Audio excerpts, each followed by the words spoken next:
Aguentei humilhação calada por anos, mas eles não imaginavam como isso ia terminar. Eu digo isso olhando para trás como quem lê um bilhete antigo e sente o cheiro da canela que ali estava. Hoje, eu tenho 50 e poucos anos, filha adulta, um quarto de século de casamento na carteira e, nas costas, as marcas invisíveis de uma vida que aprendi a carregar como se fossem minhas próprias roupas, apertadas, desbotadas, mas ainda minhas.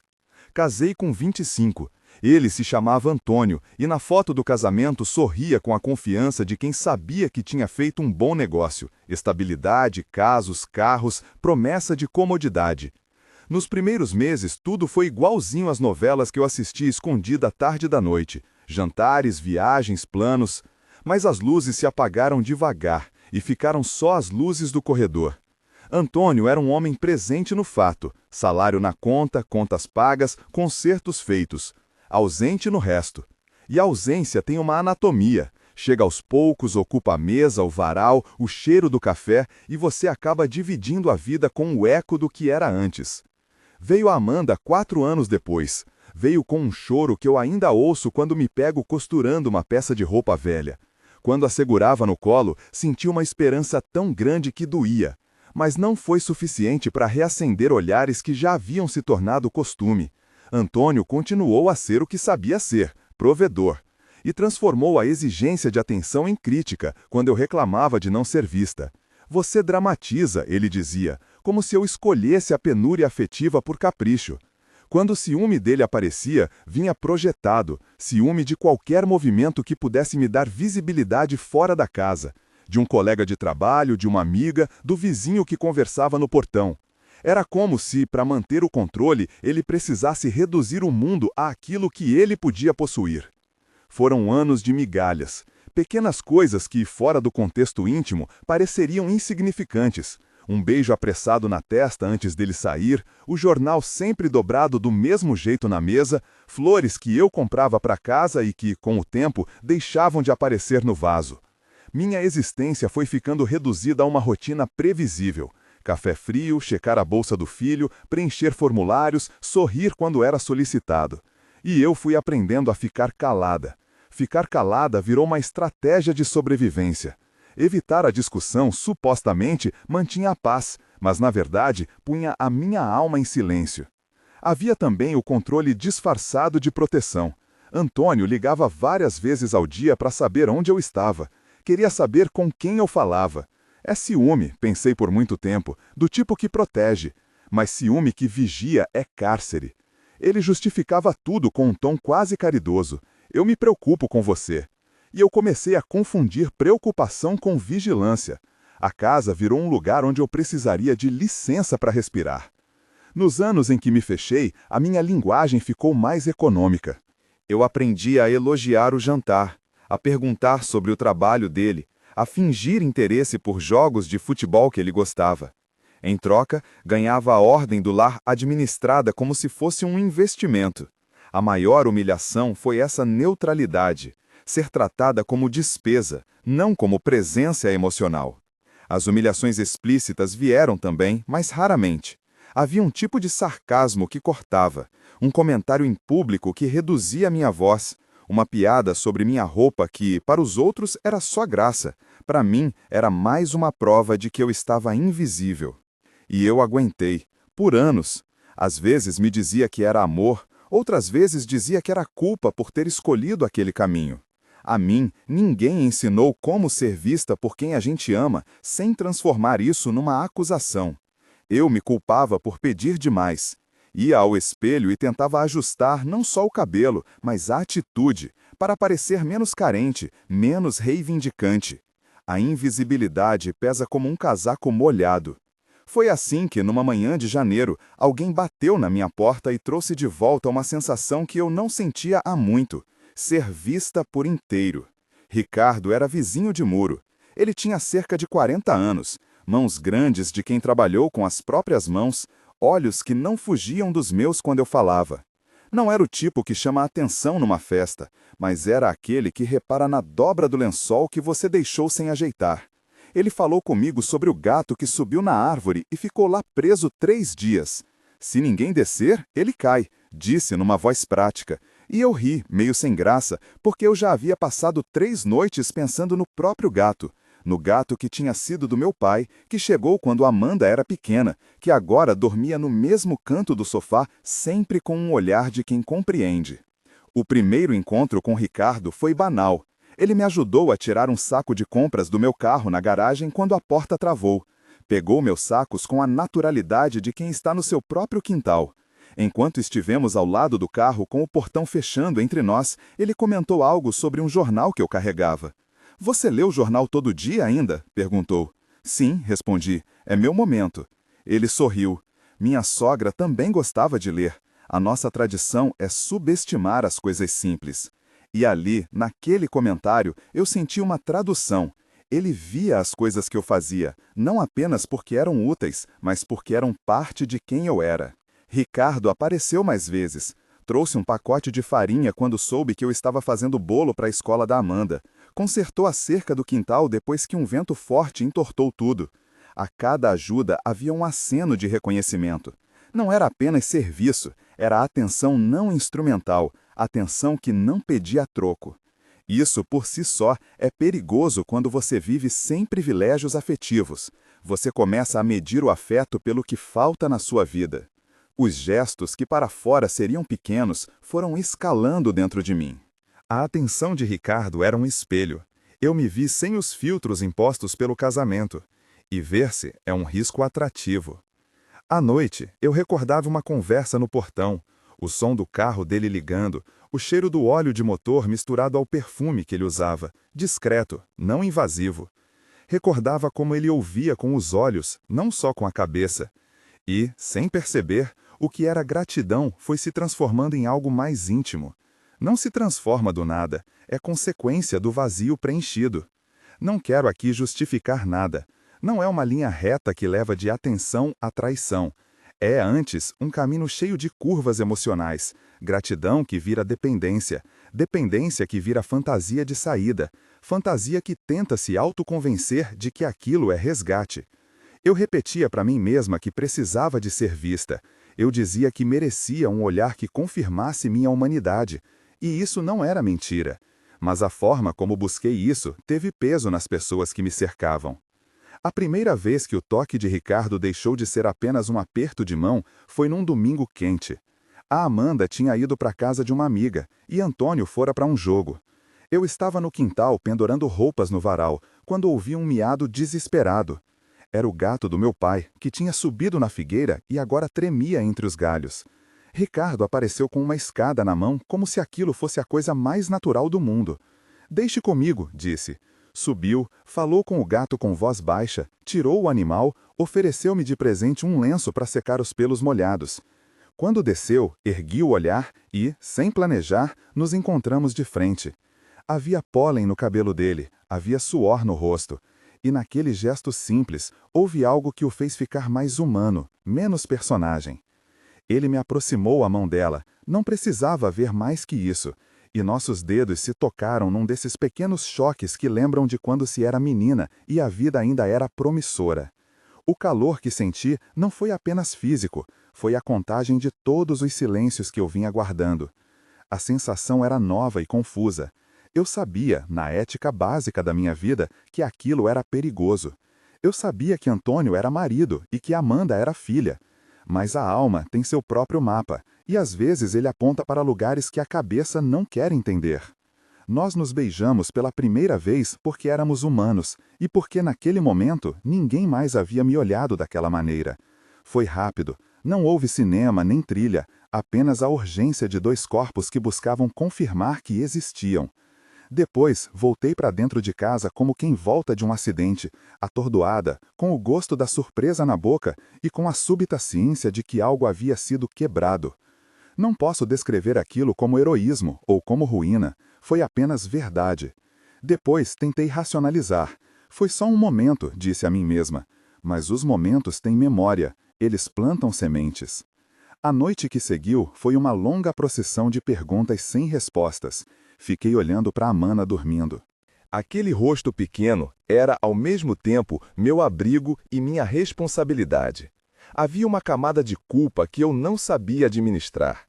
A traição, quando acontece, não é um relâmpago que não deixa rastro. É uma pedra que jogamos num lago calmo e vemos círculos se formarem, círculos que atingem margens que jamais imaginaríamos. Pensei no que poderia perder: o respeito de minha mãe, a amizade de algumas vizinhas, a paz doméstica que eu fingia ter. Pensei também no que poderia ganhar: a sensação de ser vista, de ser desejada. Era difícil pesá-los num único prato. Nos dias seguintes veio a normalidade com fratura. Ricardo continuou sendo o vizinho.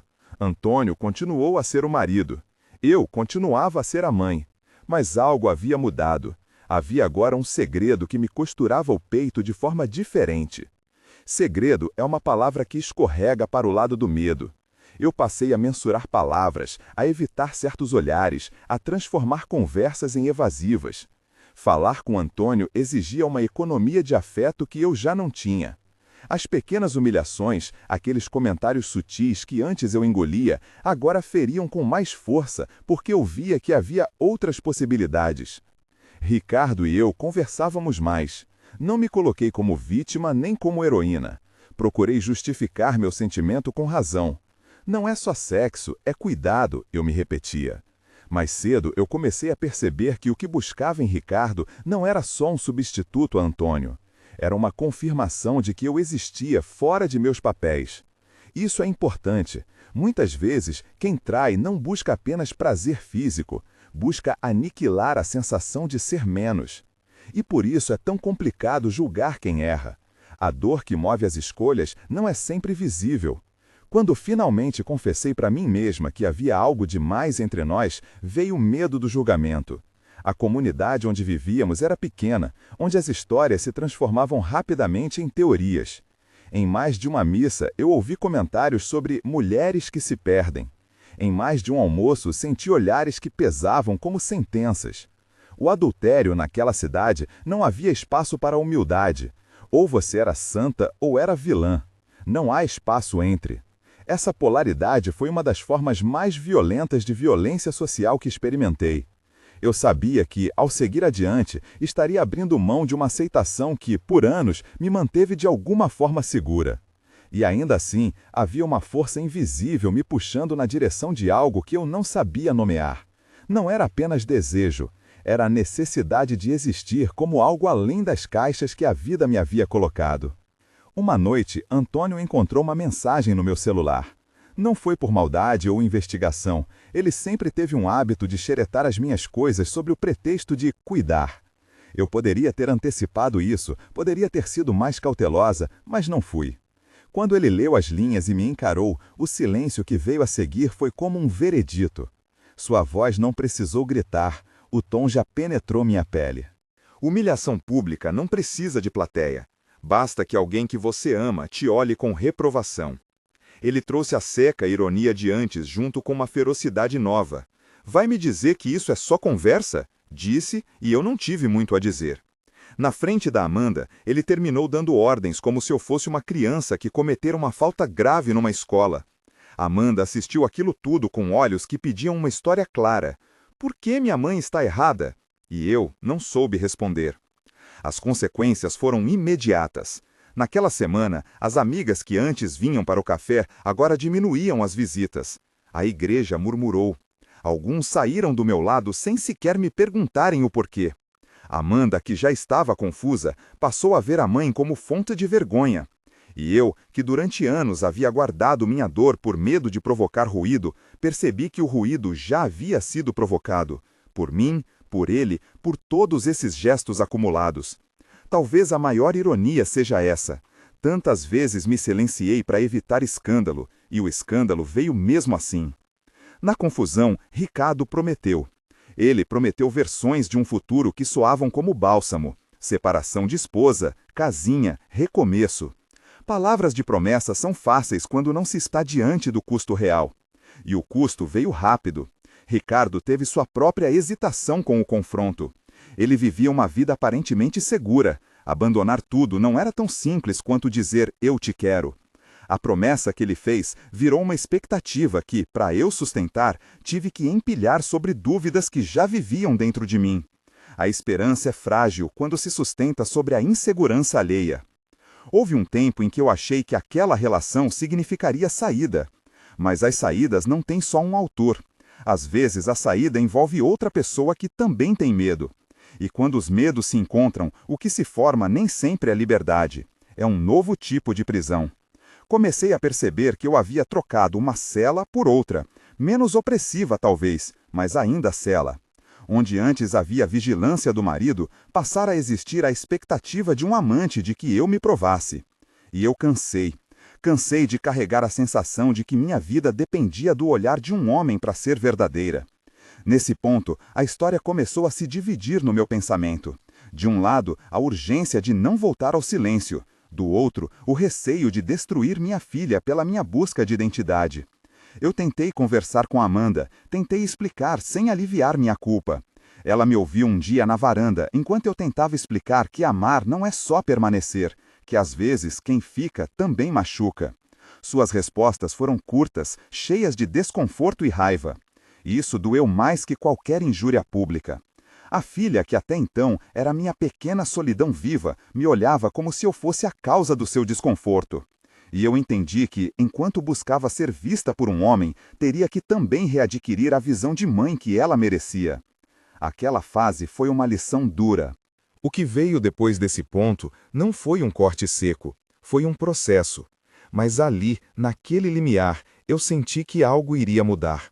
Havia sementes de mudança espalhadas pelas conversas, pelas consultas com Dona Rita, nas pequenas confissões que eu fazia a mim mesma no espelho.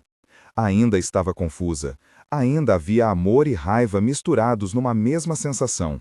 Eu não sabia o fim daquilo, mas pela primeira vez em muito tempo, eu não ignorava o meu próprio bater do coração. E foi assim que esta história começou a se desenrolar, entre os gestos do cotidiano e as decisões que eu não sabia como tomar. Se você já sofreu com negligência emocional, deixe seu like e escreva de qual cidade nos acompanha. Quero ouvir que não estamos sozinhas. Depois daquela primeira confissão e do confronto público, a vida virou uma série de pequenos terremotos. Cada conversa com Antônio era uma tentativa de entender se havia arrependimento ou apenas indignação ferida. Cada encontro com Ricardo trazia promessas que soavam vazias diante do cansaço profundo que a minha alma acumulava. E eu comecei a me perguntar, e se o caminho não for outro homem?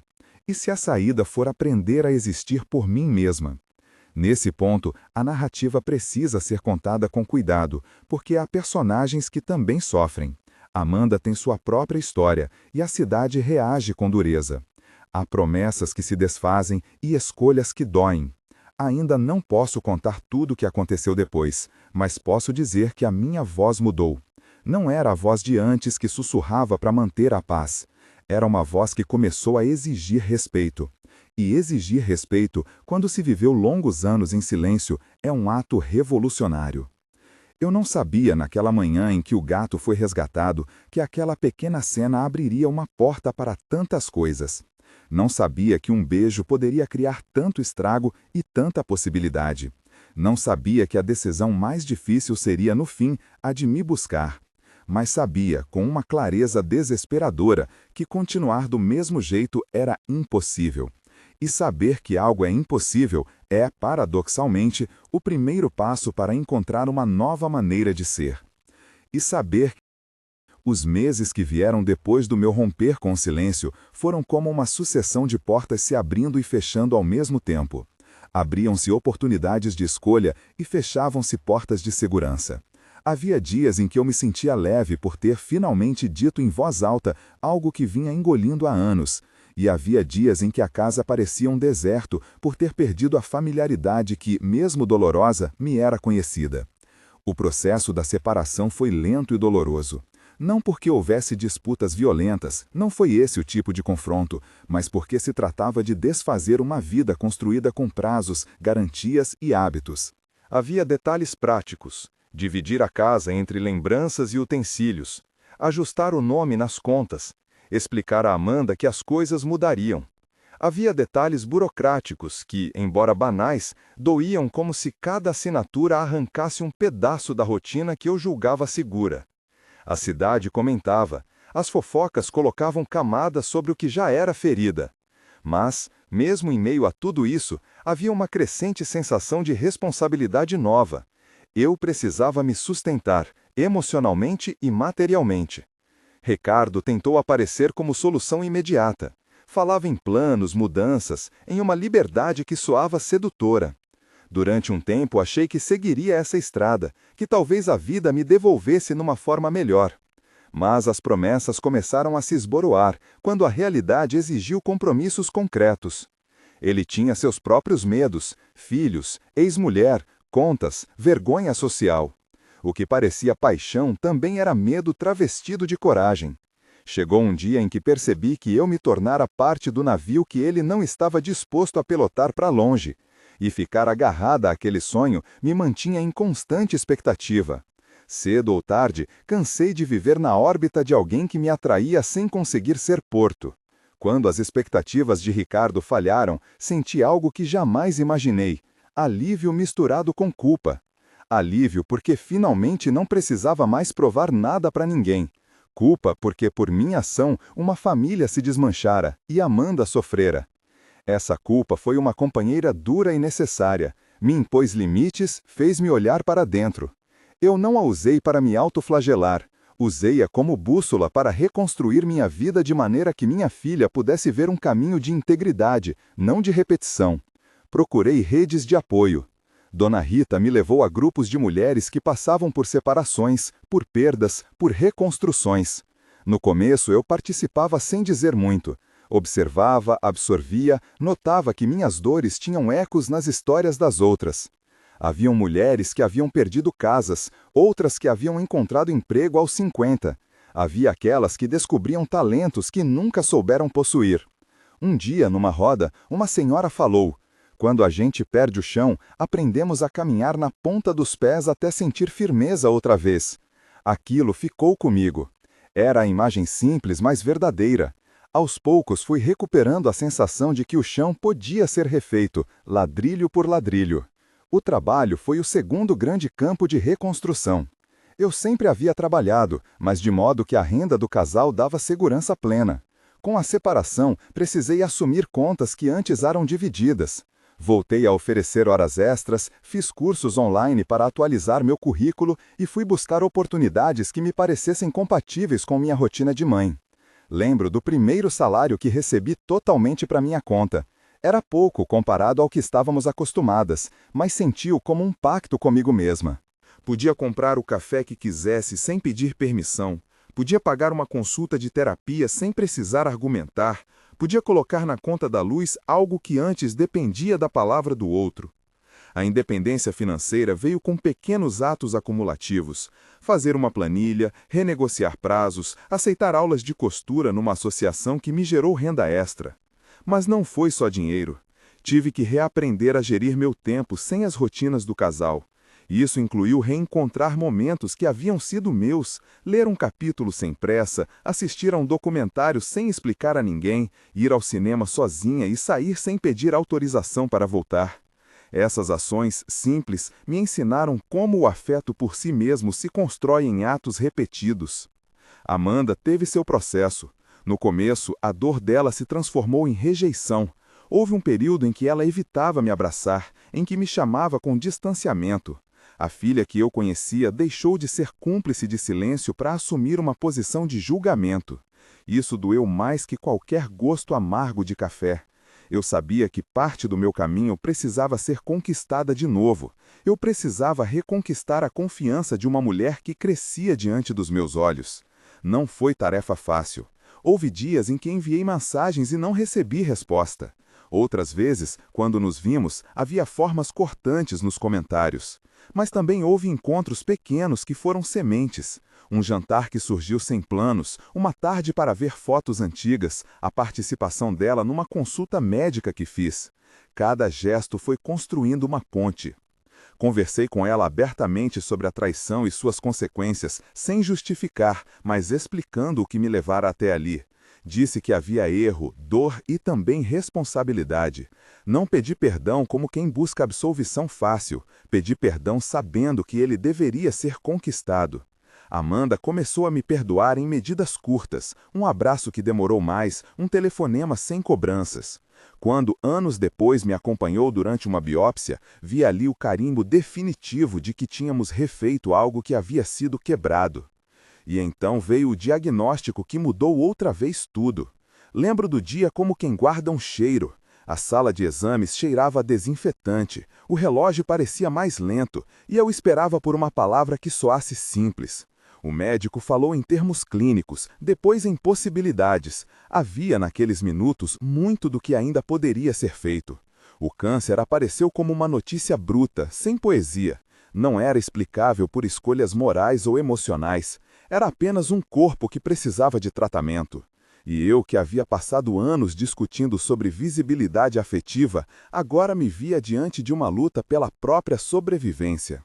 A doença trouxe medo, sim, mas também clareza. Tivemos que reorganizar as prioridades. Amanda tornou-se novamente presença constante. A cidade ouviu por algum tempo um rumor de compaixão que substituiu parcialmente a antiga censura. A vida foi me devolvendo autonomia de maneiras simples e significativas.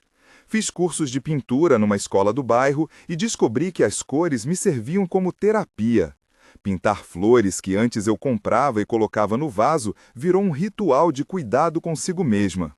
Voltei a caminhar no parque, comprei um casaco vermelho que não pedi autorização para usar e, num dia inesperado, cortei o cabelo curto, um gesto simbólico de quem retira do corpo o que já não cabe mais. Essas ações eram pequenas, mas cumulativas. Cada escolha me reafirmava como pessoa completa, não apenas como mulher de alguém, nem como erro do passado. A comunidade continuou a ter sua opinião, claro. Sempre haverá quem aponte o dedo. Mas aprendi que opinião alheia só tem peso se você mesmo permitir. E eu passei a escolher onde minha energia iria. Investi tempo em relações que me nutriam, amigas que me telefonavam sem motivo, o grupo de terapia que virou referência, a colega que aceitava dividir o turno de trabalho. Com o afeto certo, senti a confiança de volta. Houve também reconciliações inesperadas. Minha mãe, que por certo tempo olhava para mim com desaprovação, aproximou-se de forma cautelosa. Ela trazia ressentimentos antigos que não eram apenas meus. Fomos, com o tempo, curando uma relação que sofrera com segredos e expectativas. Amanda e eu conseguimos, com um trabalho conjunto de terapia familiar, reconstruir um convívio mais honesto. Ela entendeu que minha busca por dignidade não era indiferença por ela, e eu entendi que algumas feridas da infância precisavam ser tratadas com paciência e sem pressa por resultados. Passei a dar testemunhos discretos em rodas de apoio e depois aceitei falar em pequenos encontros públicos. Não para me colocar em posição de heroína, nada disso, mas para que outras mulheres soubessem que existir é muito mais do que ser objeto do olhar de alguém. Numa dessas falas, contei que aprendi a distinguir afeto de migalha e expliquei que buscar reconhecimento não precisa passar por outro erro. Contei também que a traição foi minha e que eu a carreguei como aprendizado. A audiência nem sempre quer ouvir nuances fáceis, mas havia mulheres que choravam e vinham me abraçar depois dizendo: "Obrigada por não me dizer o que eu devo fazer, mas por me mostrar que há outras maneiras." Um dos momentos mais significativos dessa nova fase foi quando, ao participar de um mutirão na ONG, encontrei pessoas que lembravam de mim do tempo da cidade pequena. Algumas olhavam com indiferença, outras com carinho. Uma moça com os olhos vermelhos aproximou-se e disse: "Você não sabe o quanto sua fala me fez repensar meu casamento." Não me encheu de orgulho, me encheu de responsabilidade. Responsabilidade de usar a própria história com cuidado, sem transformá-la em receita, mas como convite à reflexão. A vida amorosa voltou a existir, não como busca desesperada, mas como possibilidade madura. Não vou negar que conheci pessoas depois de tudo isso. Tive encontros que foram doces e outros que foram breves. Um homem com quem saí por um tempo mostrou-me que era possível existir reciprocidade sem dependência. Mas nunca mais coloquei a definição de mim mesma nas mãos de outra pessoa. Aprendi que companhia é escolha, não necessidade. Há quem me pergunte se eu me arrependo de ter traído. Minha resposta é complexa, porque a vida raramente cabe em frases curtas. Não posso apagar o que fiz. Isso faria de mim uma pessoa diferente da que sou. Vejo a traição como parte de um processo. Houve erro, sim, e houve consequência, mas também houve aprendizagem. Hoje eu diria a uma mulher que sente a tentação de procurar fora aquilo que falta em casa: antes de agir, olhe para dentro, procure ajuda profissional, converse com alguém de confiança.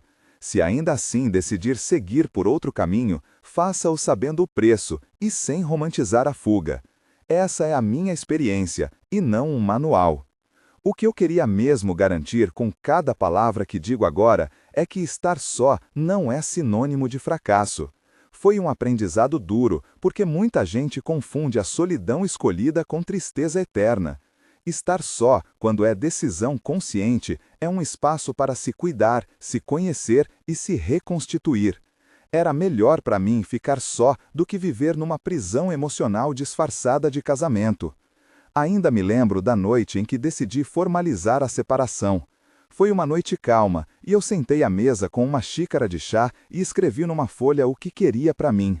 Ali coloquei metas práticas: economizar X por mês, terminar um curso de capacitação, retomar terapia e, acima de tudo, reconquistar a relação com Amanda. Colocar no papel transformou o sonho em passos, e os passos, quando repetidos, mudam destinos. A remissão do câncer não me tornou imune às recaídas de medo. Em dias de tempestade emocional, lembro-me do corpo que sofreu a doença e agradeço por cada consulta, por cada medicação, por cada abraço. E também guardo a memória amarga das humilhações caladas. Elas me lembram que silêncio por medo quase sempre custa caro. Por isso insisto com as mulheres que me procuram: buscar ajuda não é expor fragilidade, é tomar posse da própria vida.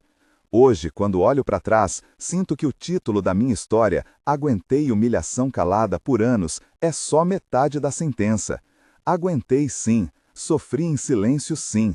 E eles, os que me reduziram ao invisível, não imaginavam como isso ia terminar.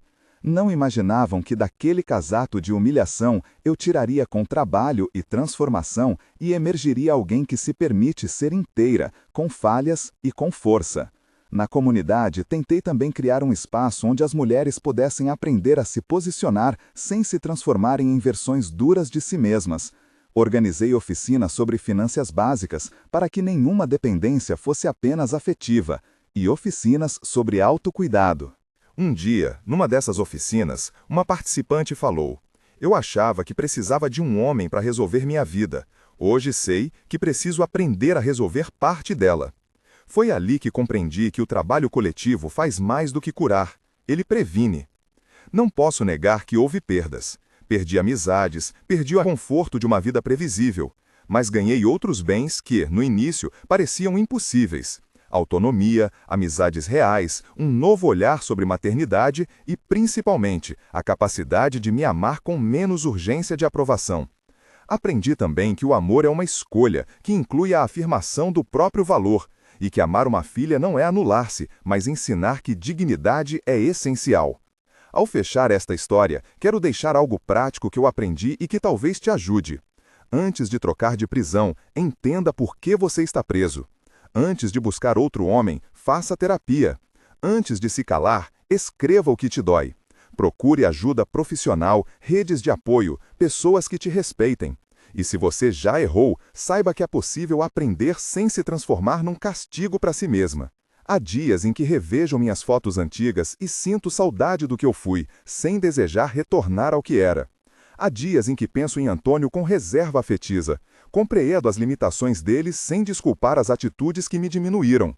Sobre Ricardo, aprendi que ninguém salva ninguém, cada um tem que cuidar da própria vida. E sobre Amanda, sinto um amor que ganhou contorno, porque foi reconstruído com sinceridade e trabalho. Se eu pudesse voltar no tempo e conversar com a mulher que era aos 25, diria: olhe-se com gentileza.